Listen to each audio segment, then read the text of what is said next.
Hello, Wolfpack families. It's always such an abrupt stop with the music. I got to work on that. Welcome, everyone. My name is Carrie Fowler, and I have the privilege of serving as the Executive Director of Parent and Family Services. And welcome to Facebook Live. We are here every month, sometimes multiple times a month, featuring important campus partners with special announcements, reminders, things that your student will want to know. And so we are here to give you that information so that you can share it back with them. If you are new to this platform with us, please feel free to drop your comments right below any questions. We'll do our best at the end to answer as many questions as we can live. And then we will put the links to everything that we are discussing about in that same comment section. And so what's great about Facebook Live is that you can come back to this recording at any time right here on our Facebook page. And so it will live here as a resource for you in the future. And so any information that we share, also any questions and any important links and redirects, you'll be able to find right here. With that being said, Parent and Family Services is a resource for all of our Wolfpack families. We are here to support you in your student's journey at NC State. We have a helpline. You can find the information right here on the slide. You've got our phone number, our email. We also have a website dedicated to families, and we have weekly coffee chats. And so coffee chats are virtual office hours. You can join us at any time. And we are happy to answer your questions and be that resource for you. So that is a little bit about who we are and why we are here this evening. And I am not your featured guest. And so I want to turn it over to the important guests of the evening. We have some really great, timely information from Study Abroad. So with that, I'm going to turn it over to my colleague. Yes. Hello. Good evening, everyone. It's really an honor to be showcased here with the Parents and Family Services, and I just want to thank Carrie and your team for including us. And it's having you as an audience and to be able to connect with you as parents is so important. As you can imagine, studying abroad is it's essential to have parents involved to really have them understand the benefits of studying abroad and the mechanisms and how it all works. So maybe to introduce myself just quickly before we get into it, as you all probably know, the general outlay of tonight is I'm going to be giving a presentation that's fairly similar to the one that we give to new students on new student orientation. But this time, if you have seen it again, hopefully you'll notice it's a little different and you might be in a different spot as well. So we thought it would be best to kind of present this basic information so that we're all on the same foundation. And then we can get into the fun part of having questions towards the end. And we have a parent here as well who's has a student who's studying abroad, and she's volunteered to talk with us as well. Um, so my name is Mansur Petrie. Sorry, Carrie, just real quick, I'll give you a little sense of my study abroad experience. My name is Mansur Petrie. I'm the Assistant Director of Advising at the Study Abroad Office, and essentially my side of the office interacts with students. We are the student facing, we help them decide which program is best for them, how to go about it, and trying to make the process as fun, educational, and simple as possible. I first studied abroad when I was an undergraduate to Kenya, coastal Kenya, through a program, and as cheesy as it sounds, it really changed everything. And then after that, I did an internship in Kenya the summer after that. And then the summer after that, I did a research project in Costa Rica.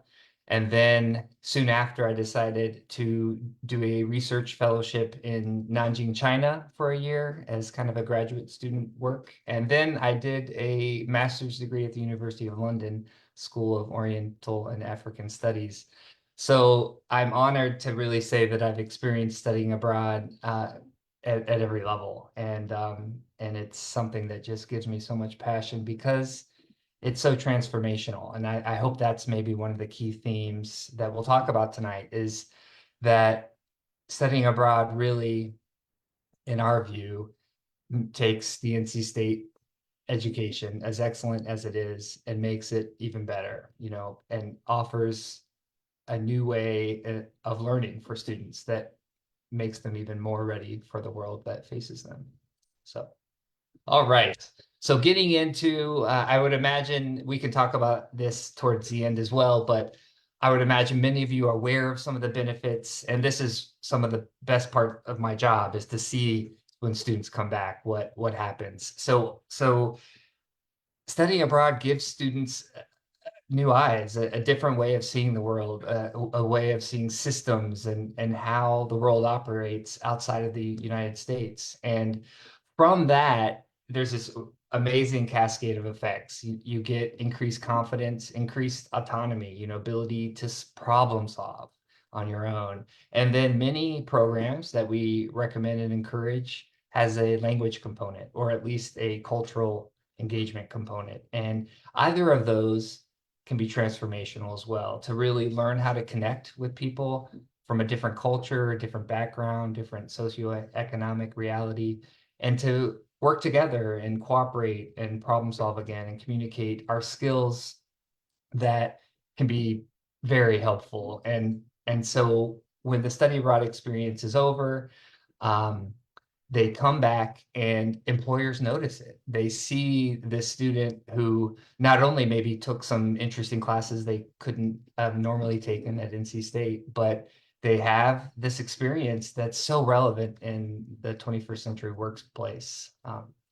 So that is why one of the big reasons why we think it's such an important part of NC State education.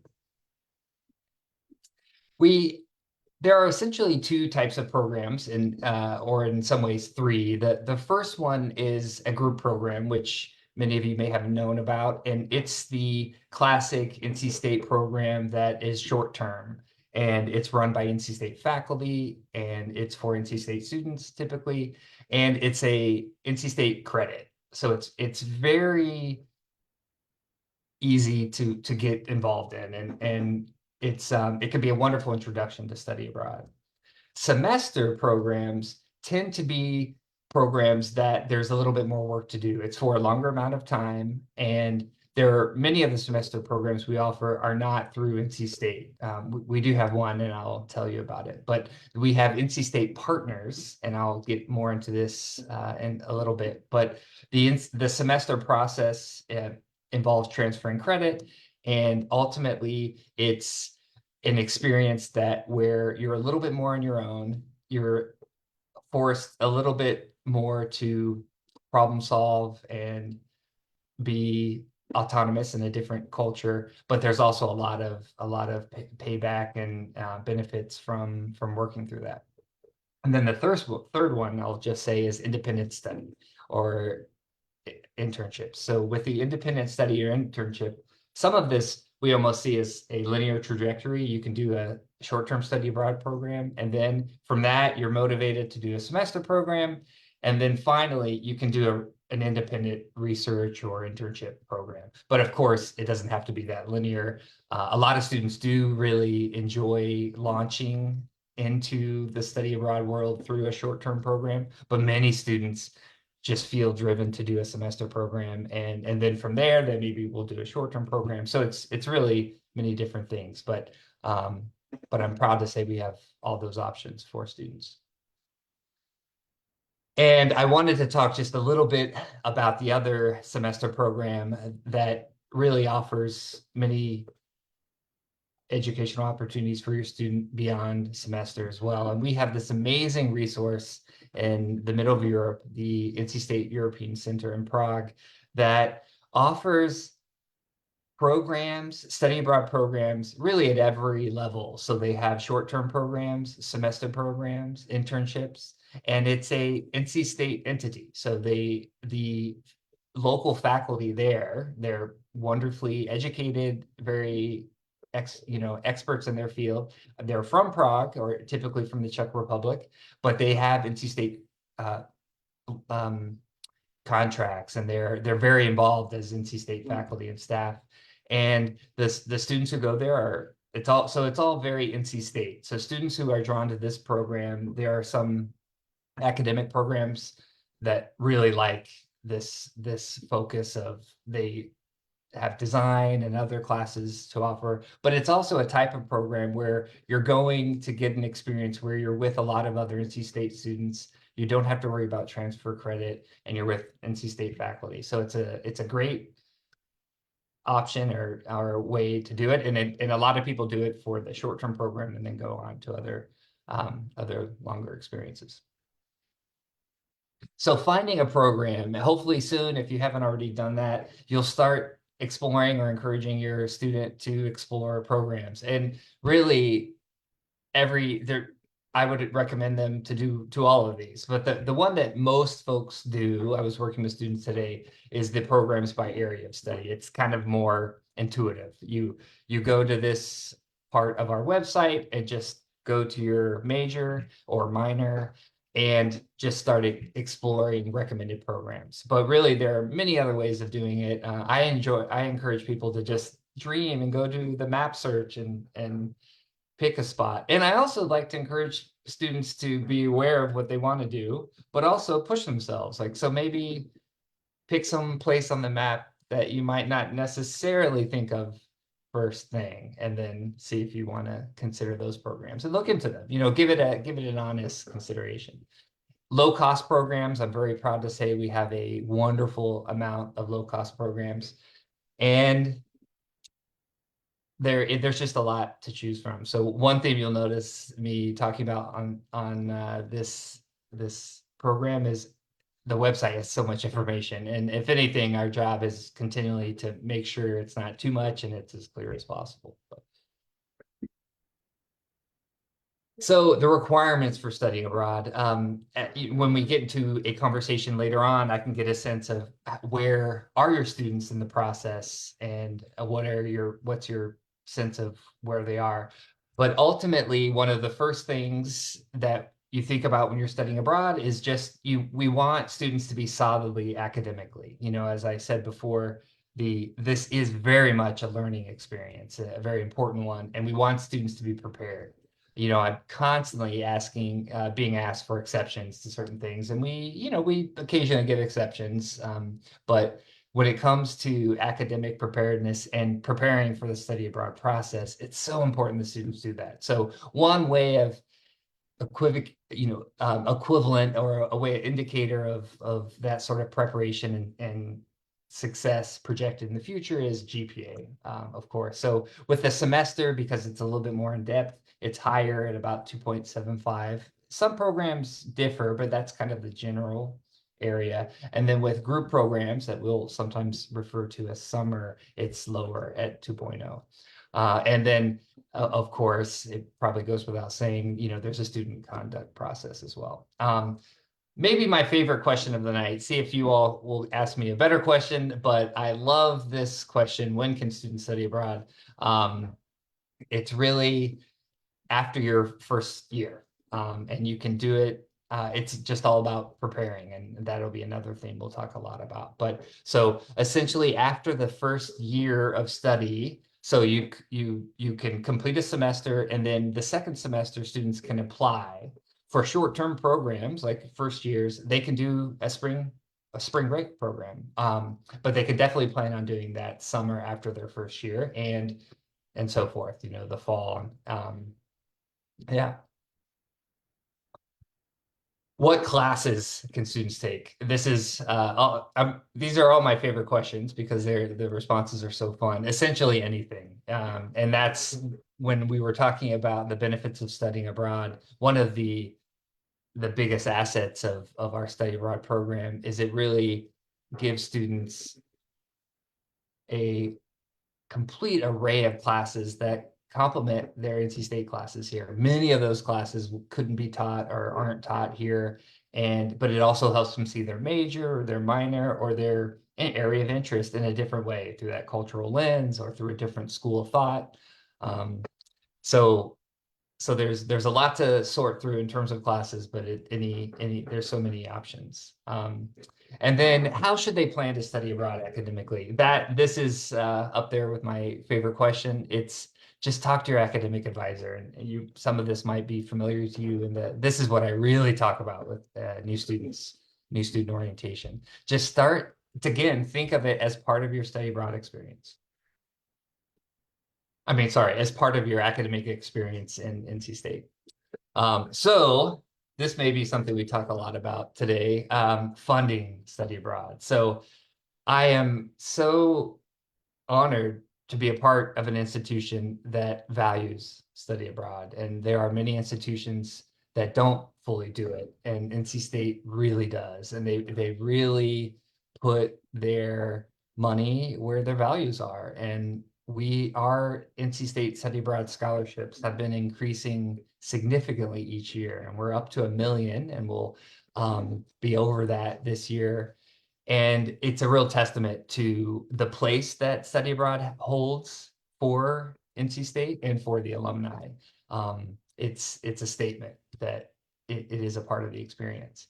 So generally with funding study abroad, you have the program cost, and that differs by program, and we can get more into that. And there's lots of information on the Pack Abroad brochure website area where each program is listed. But essentially, the group programs that are short term have a fixed cost, almost like a tour cost has one. So you'll have a group program fee, and it typically includes everything but airfare. Some of it even includes airfare, but it's very clear sense of what it is, and they'll break it down and tell you what it is. With exchange programs where you're going abroad for a semester, the exciting element here is you pay NC State tuition and you study abroad in another one of our partner universities around the world. And so that could be an incredible deal. So it's really, paying NC State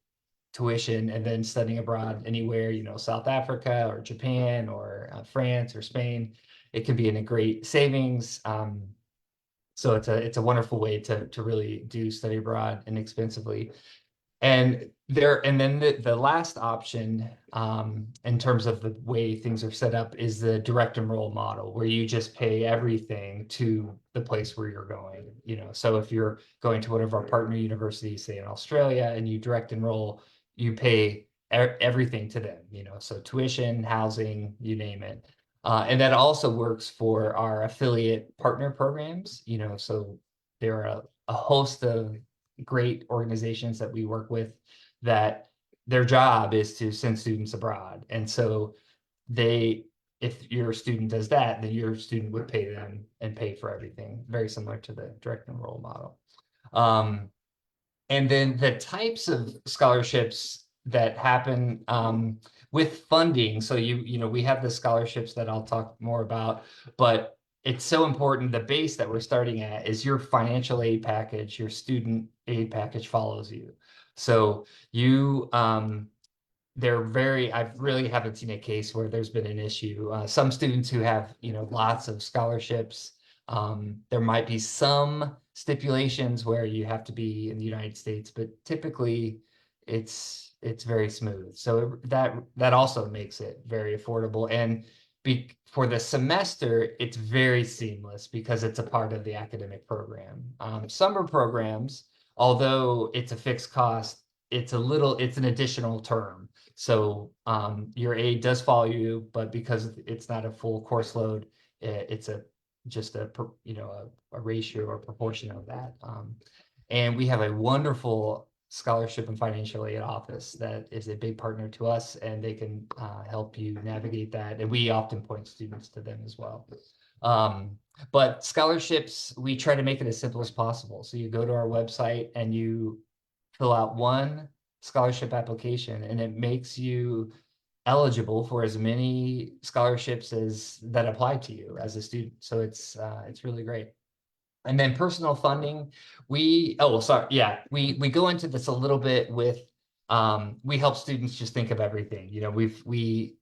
Typically there are national scholarships out there, and I organize a couple of them. One of them, the Gilman Scholarship, which is a national federally organized scholarship. But there are many different ways, and with some students we can get very creative, and we've had students who did GoFundMe pages and really combined different sources and made it work.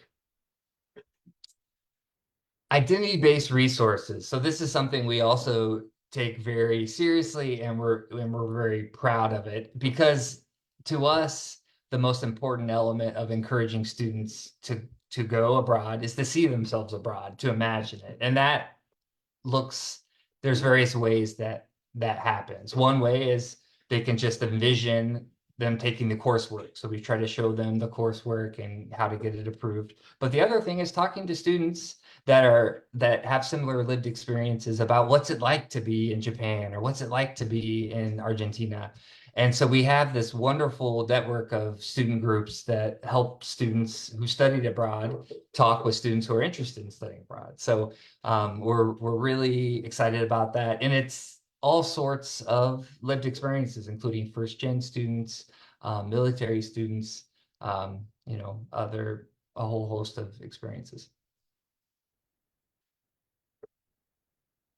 So I wanted to just also one of the things I hope you do when we finish this is to check out our website and look at the students, So there's this wonderful feature called the Spotlight on our website, and it showcases students who've gone abroad. And these are the students who we also are our ambassadors, and they talk to students who are wanting to go abroad. And so they're just really, truly incredible students. They're one of the big motivators for me to do the work that I do.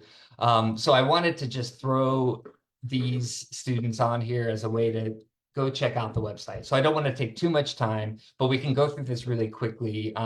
Philip Vasto, I worked with him, and he went to Stellenbosch as an engineer student and had an incredible time. And I recommend reading these stories because maybe you can see parts of your student in them, and it could help you answer questions. A lot of these students are available. You could contact us, and we can connect you if you have more questions. But yeah, and then, so this is another student who had a really, really interesting experience in studying in Oxford, which is a proud partner. And this partnership with Oxford is one of our oldest programs. So and then lastly, just one of our newer partnerships is with Hong Kong Polytechnic.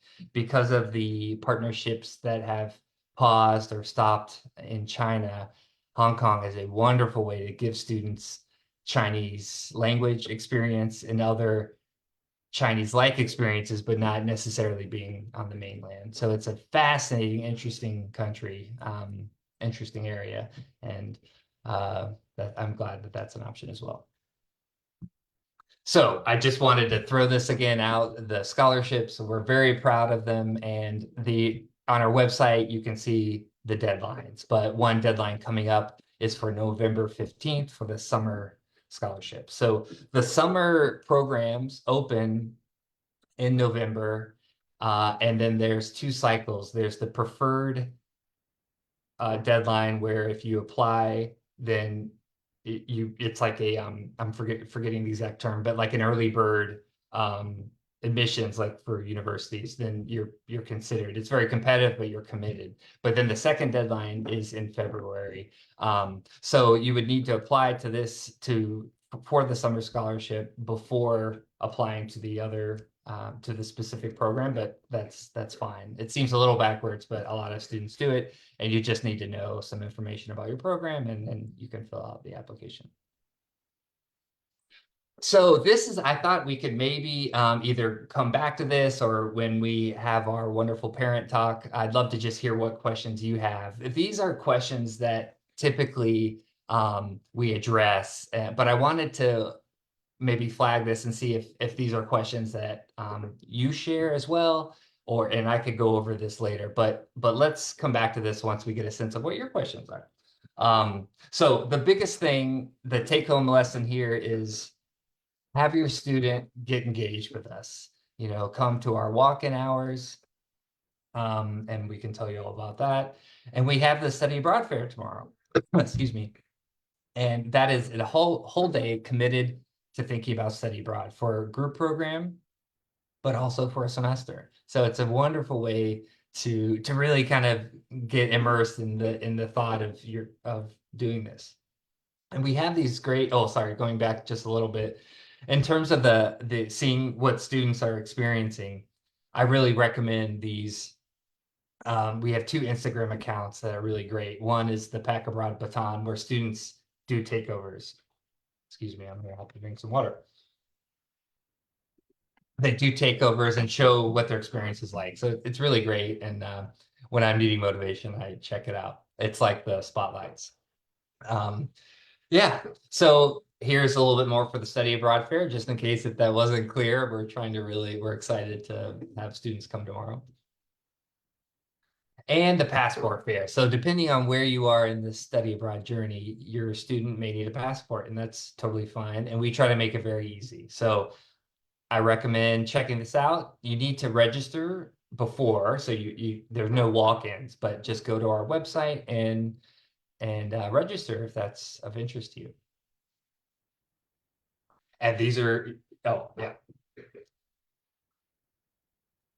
Sorry about that. That's our next slide. So I do have a quick question. The passport fair, can you, is that something they still do? Is it on campus or do they have to go somewhere else? Excellent question. Yeah. So if you clicking on this link, you'll see it is on campus. It's in Tally at the Global Hub. Yeah. So that's one of the things that we really wanted to have it. And it was once a semester for a little bit. I mean, sorry, once a year after COVID. And now it's going to be once a semester. And even though we don't have our own office, we import the study abroad officers in, and it's a great time. So that's wonderful. and it's for the whole community. You see professors doing it, children. It's fun. It's really great. I actually got my passport renewed at State. So I mean, it's such a convenient location, and it's so nice to have it right here.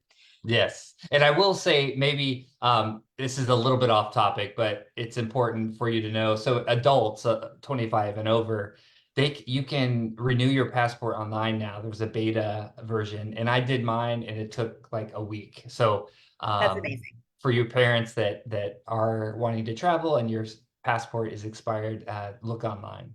That's good to know. That's a great tip. All right. So I think now, what do you think? Let's bring on our parent. Maggie, yes. So we are, so this week, I got this wonderful email from Maggie Orr saying, I am so excited. I'm visiting my student, Bridget in Italy, who is studying abroad at Lorenzo de' Medici, one of our very prized partners. They're a affiliate of ours.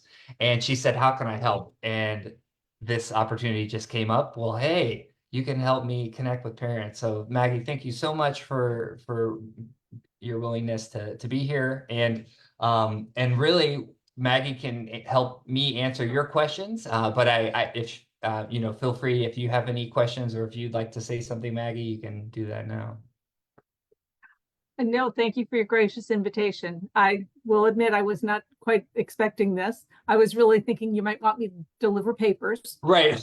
But as he's sort of inferred, I also did study abroad when I was young. I did 2 different programs. Just literally got back 2 weeks ago from a reunion with people that I studied in France with, and every single one of us, and an incredible number of us showed up, and every single one was saying, I encouraged my kids to do it. They're doing this. I got to say, my Bridget's in Florence now. She's having a wonderful time.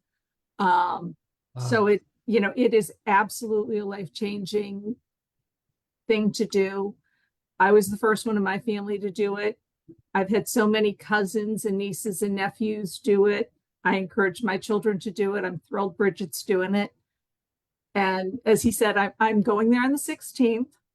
And in case you're wondering, no matter how much I try to charm my daughter, I am being told I have to get a hotel room. I am not allowed to crash on the couch. And I keep saying, no, you'll be on the couch. And she keeps saying, no, you'll be in a hotel. So your children do have rules to live by. So again, wonderful opportunity, life-changing. The group I met with, I know I look young, but we've been doing this every 5 years for 40 years. So, wow. and it's, so it is a life-changing thing. It is, I was the first one in my family to do it. And again, now so many of my nieces and nephews and cousins, and now my children are doing it. So, I think the cultural, the language, the appreciation for the fact that there are many ways for the world to run, it is a wonderful opportunity for everybody to have. So there you go. Maggie, this group of friends that you connected with, it's from your study abroad experience. Yes, I studied I did 2 programs, not as many as you. And and to be fair, I'm an accountant, so they were much less focused on, so I studied in Strasbourg, France, and then in Nice, France. And this was this people I studied in Nice with. Wow. And that's another, I'm so glad you mentioned that, Maggie. It's one of the other big benefits that I didn't talk about as much is the personal connections you make studying abroad. And a lot of people come back feeling like they found family. They found people that really get them, or they've helped see themselves in a new way, and they did that with other people, and there's a bond that's created. So it's a wonderful part, and I'm really glad you're bringing that to this conversation as well. That's wonderful. So I think we can just open it up for questions. Let's do it. Let's open it up for questions. Monica, what questions do we have? So it looks like we have a few that came in through Facebook. The first one is first year based on credit hours or the length of time you have been at NC State University? Great question. Oh, I love these good questions. So it's a little bit of both. The short answer is a time being on campus. With transfer students, we will look into your case. The biggest issue is knowing that you're set up for success. So we have transfer students come in, but they don't come in with a GPA. So we don't know that first semester there at State how they'll do. I'm trying to work with some partners. We have a community college, the 3Cs, and I'm trying to work with them a little bit to see if we can possibly get a sense of that. So to give those E3 collaboration. Yeah. Community. Yeah, it's a community college. It's NC State connects with community colleges as a way of transferring students coming to NC State. It's a great program.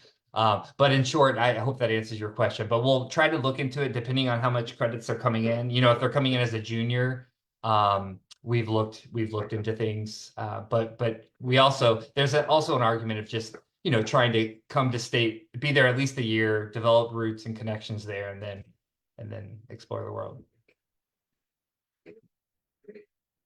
The next question is, my son told me that his engineering major doesn't allow for study abroad. He would fall behind. Can this be accurate? If not, how do engineering students do it? Is there a specific program for them? That's so great.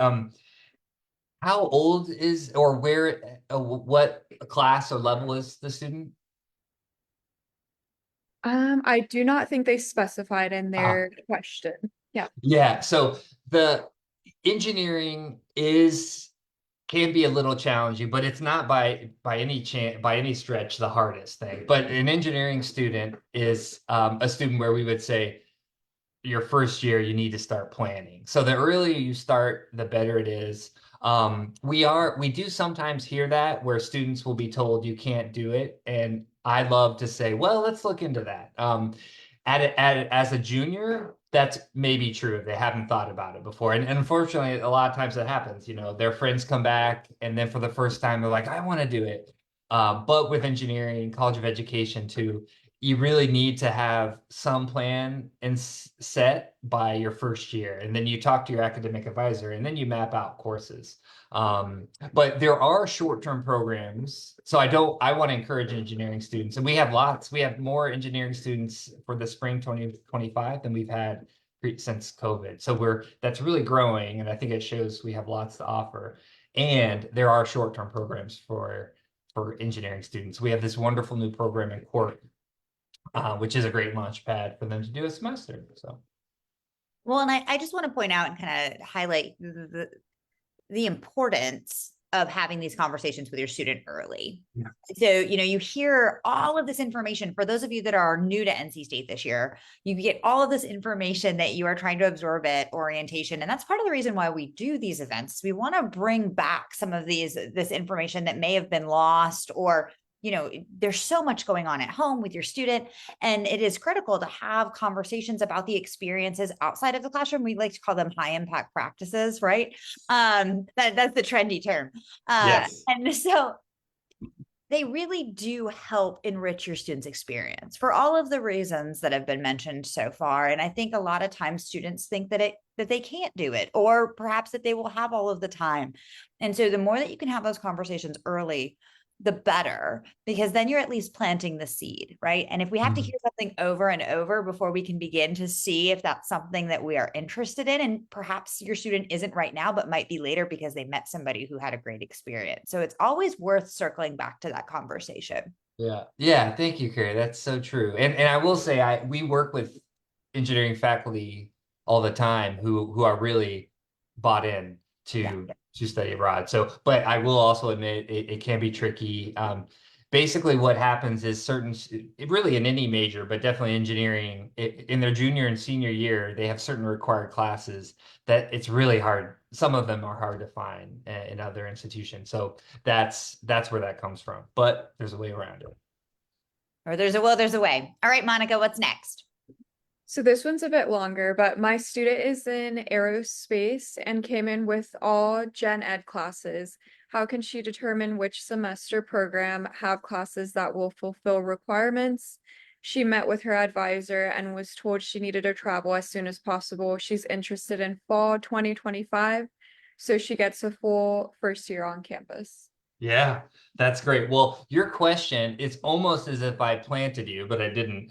It touches base on a very important part of thinking about study abroad, which is flexibility. So ideally, the classic study abroad profile is a student who has some gen ed or general elective credit that they can use, and then that allows them to be much more flexible, and they could go, their options are much more open. But however, many transfer students in this case come in and they don't have that leeway.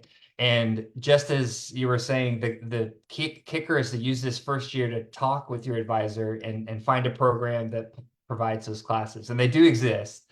And and and you're right on schedule. So our apps, our programs for the fall. So in next semester in the spring is when your student would apply for the fall semester. So and it would be February 15th for programs that are exchange with our partners or direct enroll, and then March 15th for third party or affiliates. So there's plenty of time, and but it means a little bit more work because your student doesn't have those soft, malleable gen ed credits. So you'd have to find a program that has a lot going for it with that. But there are programs out there for sure. And maybe I'll just add, so that student talking to your advisor, but also just coming in for walk-in advising too. And we have advisors who are specialists by college. So we have an advisor who's a specialist by engineering.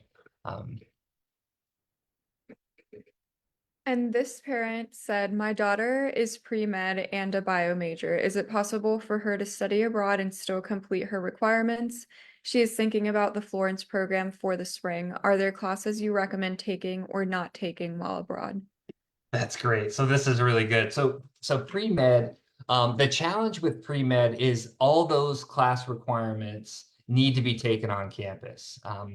But you can still do it, but that's another example with engineering where you just got to plan ahead. So when you said the spring, maybe the spring of next year, I'm thinking.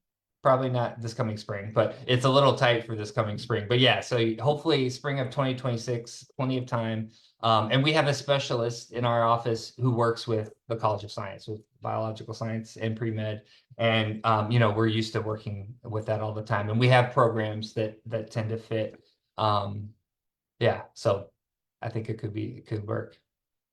But you're giving some good examples. You're not giving me softballs. These are cases where you do have to think in advance a bit. The next one is, can all students, including first years, go on short-term trips, winter break, alternative service breaks? So is that two different programs or the alternative service in for winter break? We have winter breaks too. I think they were asking about like if they can do like them separately. Yeah. So yeah, alternative service breaks are awesome. And I wish I knew more about them, but they're, in a different office. But what a wonderful way. That's another way to plant the seed, of just service and getting involved in different communities. But yeah, so with winter break, we that's the gray area, but typically you need to finish a semester. So what we say is what your first opening is spring break.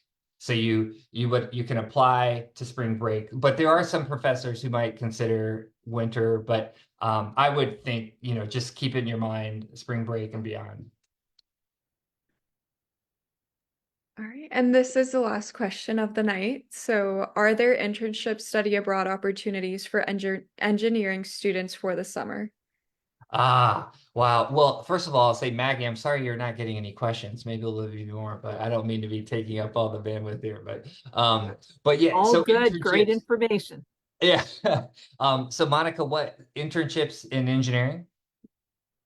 Yes, yep, Yeah. engineering students over the summer.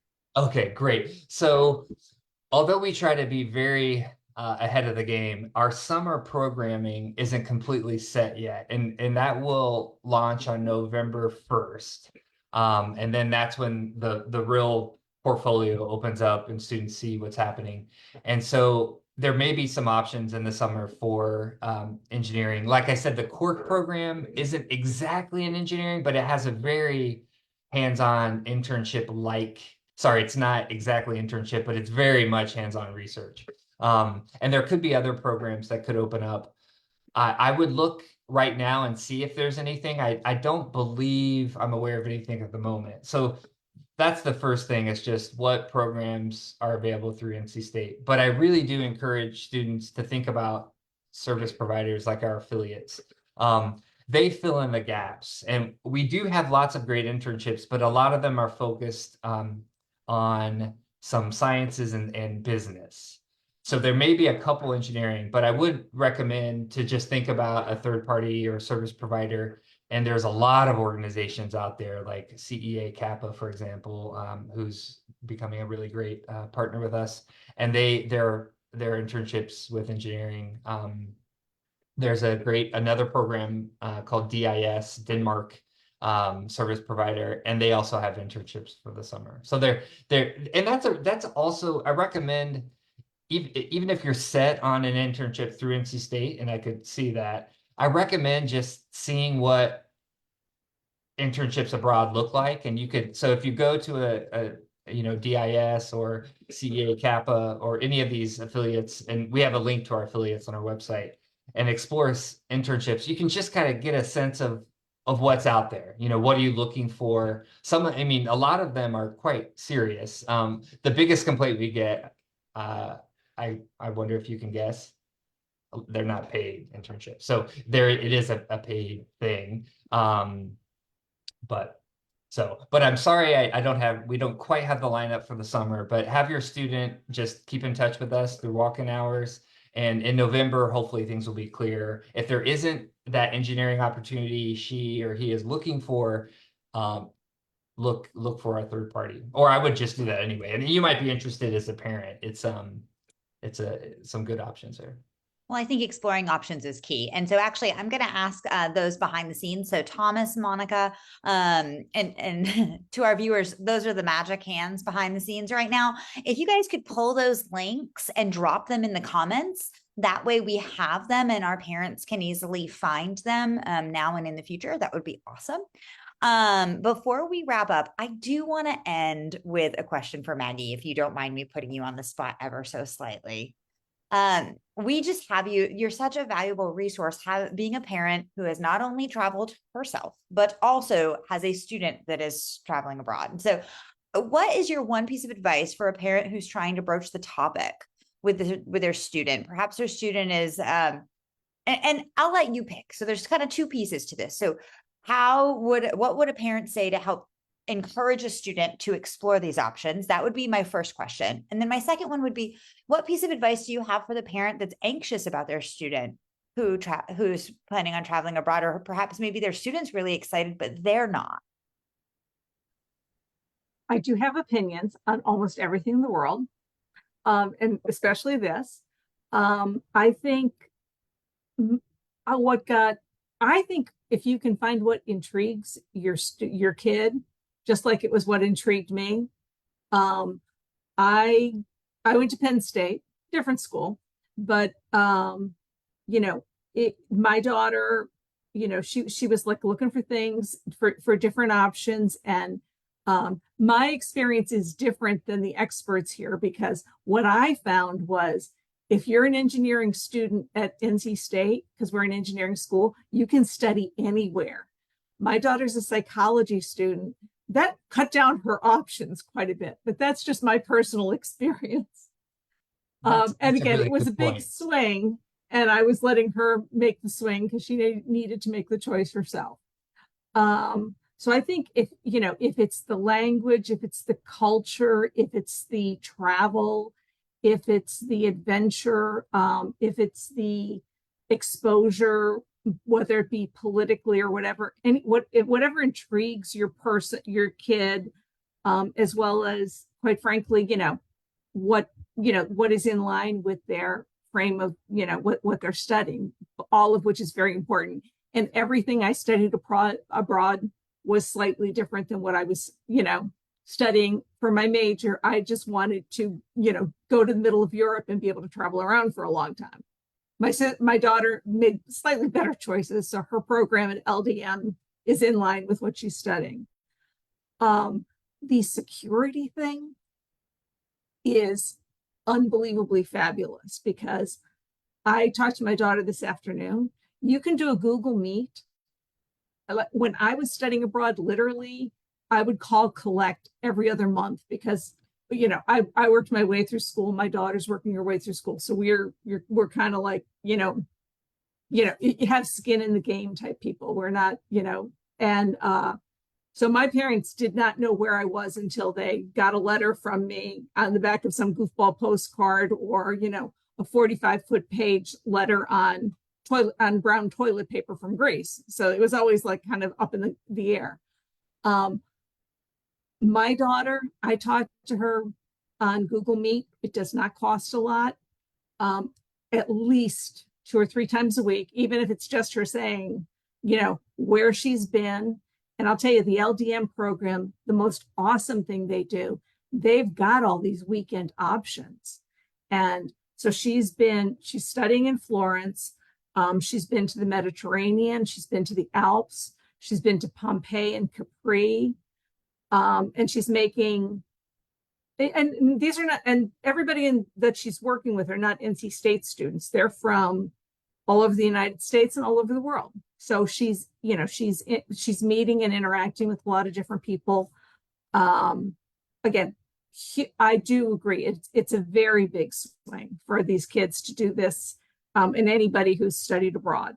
Absolutely. And you want to have to do it, but it's just such a wonderful opportunity. And again, we text back and forth constantly. I did have to upgrade my phone plan, but you know what? December, when she comes back, I'm going back to the basic phone plan and being Wi-Fi babe. So, but I think I'm taking it out of her rent. So no, skin in the game. You can absolutely keep in touch with your kid, whether it's them just saying, hey, you know what, goofball here is doing this, or sharing all their pictures and getting to say in person, call your aunt because she'll be so thrilled to hear from you. It's her 150th birthday or whatever. So no, I think you can, with today's world, you can have easy access to your kids and they can know you do. And that's such a great point. That is a really good point. I think that sometimes that, we know that we live in this world of technology and advancement, but sometimes our fears and our anxieties may set that aside. But having those reminders and being able to use them to our advantage in such a way, in many ways, you can almost go on a little bit of that journey with them and such, right? And how cool is that? And I think that that's really unique. And, one thing I tell my students whenever we have these types of conversations, I did study abroad, but I did a very, very short kind of mini master, if you will, at my alma mater. And it's just the best time in life to do it. right? If I hadn't done it then, I don't know if I would have been able to do it later on. You're not sure. And so I think if you've got those opportunities and you also have the resources at your fingertips, like NC State provides, to give you the support to make it successful and make it happen, why not? So, well, I know that we have taken up so much of your time this evening, but I just want to say thank you to Maggie and to Manzur for joining us this evening, for sharing their wisdom, for sharing their expertise and their experiences. Here are a couple dates, some reminders we just want to put on everyone's calendars. We're actually going to be Facebook Live a couple times this month, so you get us quite a bit. But that study abroad fair is tomorrow. So talk to your students, send them a text message, send them the link. We have another Facebook Live next week. And that is about a new resource Course Ready that we emailed about. You'll definitely want to join us for that. Fall break is coming up. Another really good time to talk to your students about studying abroad.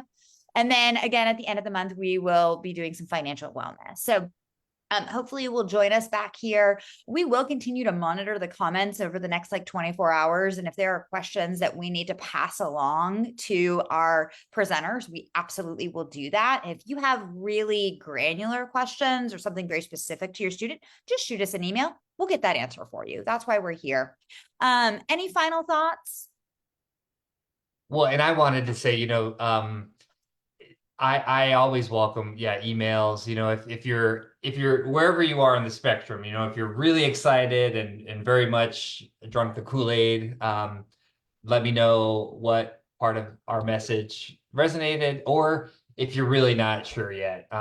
It really helps to hear from you. So, Absolutely. and to help address your concerns. One thing I just wanted to mention real quick about technology, we are plugged in to, I could do a whole session on emergency and safety, and our office is very well trained, and we have resources that, I constantly get alerts around the world of things happening, so I've never been more aware of current events around the world than I am now. So in terms of that network and technology that Maggie was talking about, it also means that I'm really aware of things very quickly, and we can instantly, like right now, I could send a check-in safety message to anyone studying abroad right now and just say, hey, how are you? Are you okay? I heard there was a bus crash or something. So Can That's you awesome. send one to my kid and make sure she's like where she's supposed to be, doing what she's Right. supposed to be? I'd really appreciate the effort on your part. Thank you We're very much. on that. We're on that. I love it. Well, thank you guys so much for your time. This was super informative. And again, continue to ask your questions, check out all of the links, bookmark pages, and just have those conversations with your student. And so we are here to support them and to give them these experiences again at one of the best times in life to have them. So if there's anything else we can do for you, please reach out to us. Thank you again to those behind the scenes and to our presenters, and we'll see you all next week. Go Wolfpack. Yeah, thank you.